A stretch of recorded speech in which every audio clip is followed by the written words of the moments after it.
PDM का क़याम, सबसे ज़्यादा मुतहरिक कौन दिखाई दिया सबकी याददाश्तों में? फिर तहरीक अदम एतमाद की कामयाबी के लिए सबसे ज़्यादा कौन मुतहरिक रहा? नून लीग तो कहती है हमें धक्का दिया गया। तो अब आके ये फायर जो बैशिंग की जा रही है, इससे वाकई सियासी फ़ायदा होगा? पीपल्स पार्टी खुद को स्क्वीज्ड फील कर रही है या इसे नूरा कुश्ती समझा जाए? देखें, ये मिक्स काम हो रहा है। ये बात दुरुस्त है कि पीपल्स पार्टी जो है उसकी ख्वाहिश ये थी कि बिलावल जरदारी साहब चाहते हैं बिलावल जो हैं वज़ीर आज़म बन जाएं, और उनकी प्लानिंग ये थी कि 25-30 सीटें जो हैं पंजाब से मिल जाएं, और अब भी उनकी ख्वाहिश यही है, और वो चाहते हैं कि लाहौर आके बैठें और उसके लिए जोड़ तोड़ करें ताकि शुमाली रावलपिंडी डिवीज़न और जो साउथ के हमारे 3 डिवीज़न्स हैं, बहावलपुर, मुल्तान और डेरा गाजी खान, ये 4 डिवीज़न्स ऐसे हैं जहां से उनकी उम्मीद है कि वो 25-30 सीटें हासिल कर सकते हैं, और 50 सीटें सिंध की, 80 हो गई, फिर बलूचिस्तान और KP से कुछ करके तो उनका टारगेट है कि कुछ 100 सीटें वो हासिल कर लें। और 100 सीटें ही टारगेट जो है वो नून लीग का भी है कि पंजाब से उसे अगर सॉलिड मिल जाएं 141 में से, तो वो फिर कोलिशन अच्छी तरह बना सकती है। लेकिन ये सब इस मफरूज़े इस बुनियाद पे कायम हैं कि PTI को इलेक्शन नहीं लड़ने दिया जाएगा, जैसा कि अता तारड़ साहब ने भी कहा है कि PTI नहीं होगी इलेक्शन में।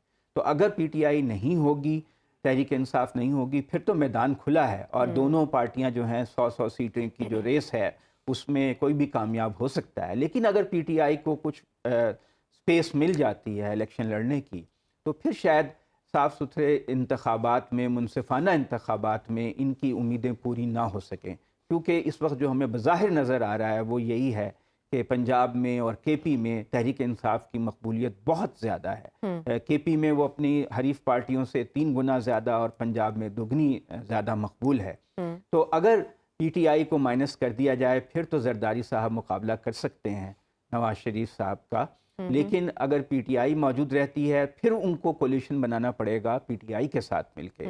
अब असल मुकाबला तो ये बात दुरुस्त है जनरल साहब की कि बिलावल और मरियम बीबी का है, अगली जनरेशन के तो यही 2 लीडर्स हैं जिस तरह के हमारे यहाँ विरासती सियासत चलती है, लेकिन इसमें बहुत से इफ्स एंड बट्स इन्वॉल्व हैं। अब आप ये देखिए कि खुद जो नून लीग है उसमें एक धड़ा ये चाहता है, और मुशाहिद हुसैन साहब ने इसका इजहार खुलकर भी किया है कि इस दफ़ा नवाज शरीफ जो हैं वो ना बने वज़ीर आज़म, वो सदर बन जाएं, शहबाज शरीफ वज़ीर आज़म बन जाएं। तो शहबाज शरीफ की लॉबी मौजूद है, उसको हम उसको नज़रअंदाज और रूल आउट नहीं कर सकते। तो इस बात बहुत से हल्के पाकिस्तान में ये समझते हैं कि शहबाज शरीफ का टेम्परामेंट ऐसा है कि उसके साथ पीपल्स पार्टी भी चल सकती है, उसके साथ और बहुत से लोग भी कंफर्टेबल रहते हैं, और वो चाहे वो अवाम में इतने पॉपुलर नहीं हैं जितने किस हद तक उनके भाई हैं, लेकिन शहबाज शरीफ का फैक्टर जो है वो मौजूद है। और अगर जरदारी साहब प्रेशर माउंट करते हैं तो फिर हो सकता है कि नवाज शरीफ को पीछे हटना पड़े और अपने भाई को आगे लाना पड़े। गजा की आग जो है ये स्प्रेड ऑन होने जा रही है।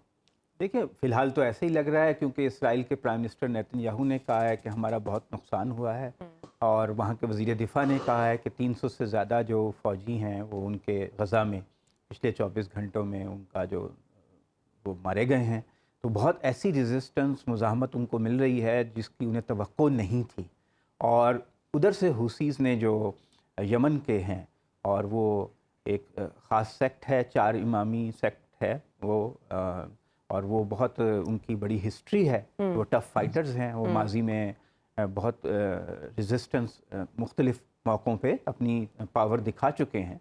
अब वो जो उन्होंने ड्रोन्स और मिसाइल्स इसराइल की तरफ फेंके हैं, तो अगर इससे ये मामला बढ़ जाता है और वो महदूद जंग जो है इलाकाई जंग में तब्दील होने लग जाती है, फिर तो ये पूरी दुनिया जो है उस एक आग और खून की लपेट में आ जाएगी। और फिर उससे एक वार्निंग भी है दूसरे मुसलमान मुल्कों को, अरब मुल्कों को ख़ास तौर से, कि ये जो आप इसराइल को तस्लीम करने जा रहे हैं और फ़िलिस्तीनियों के हकूक़ के तहफ़्फ़ुज़ के बग़ैर ये मामला नहीं चल सकता।